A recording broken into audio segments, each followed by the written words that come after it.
ನಮಸ್ಕಾರ ಸ್ನೇಹಿತರೆ, ಇವತ್ತು ನಾನು ಇನ್ನೊಂದು ಕತೆ ಮೂಲಕ ನಿಮ್ಮ ಮುಂದೆ ಬರ್ತಾ ಇದ್ದೀನಿ. ಕಥೆಯ ಹೆಸರು ಹಸು ಮತ್ತು ಸಿಂಹ.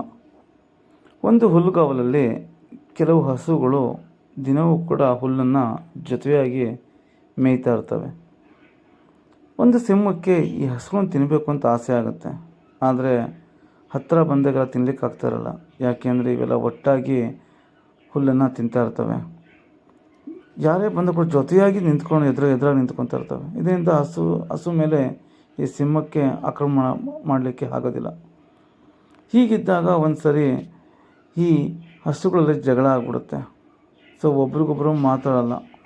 ಇವರು ಬೇರೆ ಬೇರೆ ದಿಕ್ಕುಗಳಲ್ಲಿ ನಿಂತ್ಕೊಂಡು ಹುಲ್ಲನ್ನು ತಿನ್ನಲಿಕ್ಕೆ ಸ್ಟಾರ್ಟ್ ಮಾಡ್ತಾರೆ. ಇದನ್ನು ಕಂಡುಕೊಂಡಂಥ ಹುಲಿ ಇದೇ ಸರಿಯಾದ ಸಮಯ ಅಂದ್ಬಿಟ್ಟು ಒಂದೊಂದೇ ಹಸುನ ತಿನ್ನಲಿಕ್ಕೆ ಸ್ಟಾರ್ಟ್ ಮಾಡುತ್ತೆ. ನಂತರ ಎಲ್ಲ ಹಸುನೂ ಕೂಡ ಸಾಯಿಸ್ಬಿಡುತ್ತೆ. ಈ ಕಥೆ ಏನೇಳುತ್ತೆ ಅಂದರೆ ಒಗ್ಗಟ್ಟಿನಲ್ಲಿ ಬಲವಿದೆ ಅಂತ. ಸೊ ಯಾವಾಗ ಎಲ್ಲ ಹಸುಗಳು ಜೊತೆಯಾಗಿದ್ದಾಗ ಸಿಂಹ ಅದ್ರ ಮೇಲೆ ಆಕ್ರಮಣ ಮಾಡದೆ, ದಾಳಿ ಮಾಡದೆ ಏನೂ ಮಾಡೋಕ್ಕಾಗಲಿಲ್ಲ. ಅದೇ ಬೇರೆ ಬೇರೆ ಆದಾಗ ಅದು ಒಂದೊಂದಾಗಿ ಎಲ್ಲ ಹಸುಗಳನ್ನ ತಿನ್ಬಿಡ್ತು. ಇದಕ್ಕೆ ಈ ಕಥೆ ನೀತಿ ಹೇಳುತ್ತೆ ಅಂತಂದರೆ ಒಗ್ಗಟ್ಟಿನಲ್ಲಿ ಬಲವಿದೆ ಅಂತ. ಥ್ಯಾಂಕ್ ಯು ಗಳರೇ. ಕತೆ ಇಷ್ಟ ಇದ್ದರೆ ಲೈಕ್, ಶೇರ್, ಸಬ್ಸ್ಕ್ರೈಬ್ ಮಾಡಿ.